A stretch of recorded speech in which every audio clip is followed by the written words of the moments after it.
አርሰናል ተከላካይ ቦታ ላይ ተጫዋች ካስፈረመ ጆሬል ሃቶ ነው ሊሆን የሚችለው የሚሉ መረጃዎች አሁን አይደለም ሲወጡ የነበሩት። እኔ አስታውሳለሁ ቲክቶክ ከአመትና ከዛም በፊት እንዲሁ ሲነሳ ነበረ ቲክቶክ ላይ ይሄ ሀሳብ።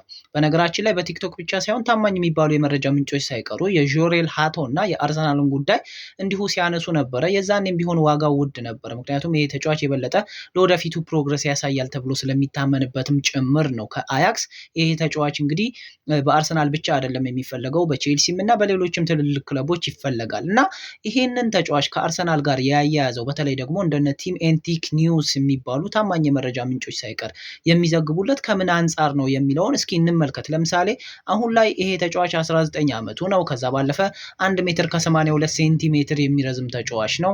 እንዲሁ ደግሞ ቨርሳታይልም ነው እና ልጁ በተለያየ ቦታ ላይ መጫወት መቻሉ የበለጠ አርቴታ እንዲወደው ያደረገው ተጫዋች ነው። ታዲያ 31 ጨዋታዎችን ማድረግ ችሏል አያክስ ይሄ ተጫዋች። በዚህም ረገድ እንግዲህ 2 ግብና 6 አሲስት አለው። ተመልከቱ፣ ተከላካይ ነው ይሄ ተጫዋች። ግብ ለማስቆጠር ያን ያህል ብዙም ኃላፊነት ሊሰጠውና እንዲሁ ላይጠበቅበት ይችላል ማለት ነው።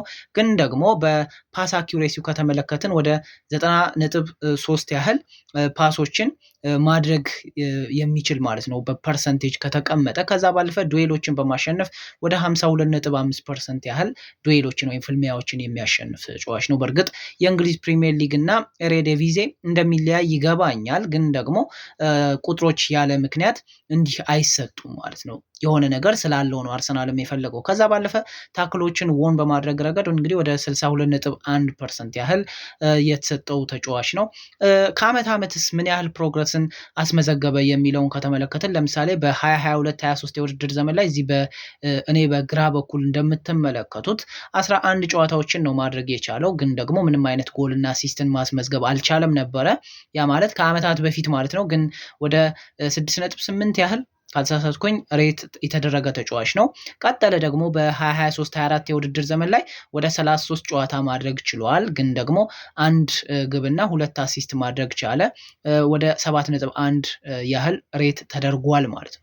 ከዛ ባለፈ በ2024-25 የውድድር ዘመን ላይ እንዲሁ 2 ግብና 6 አሲስት እንዳልኳችሁ ተሰጥቶታል ማለት ነው። ወደ 7.1 ያህል ሬት ተደርጓል ማለት ነው። እንግዲህ የጆሬል ሃቶ ጉዳይ አሁን ላይ ይፈጸማል አይፈጸምም ከባድ ነው። ግን እኔ አርሰናል ለተከላካይ ግዢ ከወጣ በደንብ ጠንክሮ ሊሰራባቸው ከሚችላቸው ምናልባት ላይሳካ ይችል ይሆናል። ግን አርሰናል የጆሬል ሃቶን ጉዳይ እንደው በዋዛ ፈዛዛ ይተወዋል ብዬ ግን አላስብም። እንደው ካልሆነም ወይም ካልተሳካም ሞክሮ ነው ላይሳካ የሚችለው እንጂ ሳይሞክረው አይሳካም ብዬ ልላችሁ አልወድም።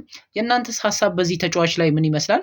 የፕላስ ምልክቷን በመጫን እንዲሁ ፎሎ ማድረግ ትችላላችሁ። ሀሳባችሁን ኮሜንት ሴክሽን ላይ አስቀምጡልኝ። ላይክ እና ሼር ማድረግ እንዳይረሳ። ይመቻችሁ።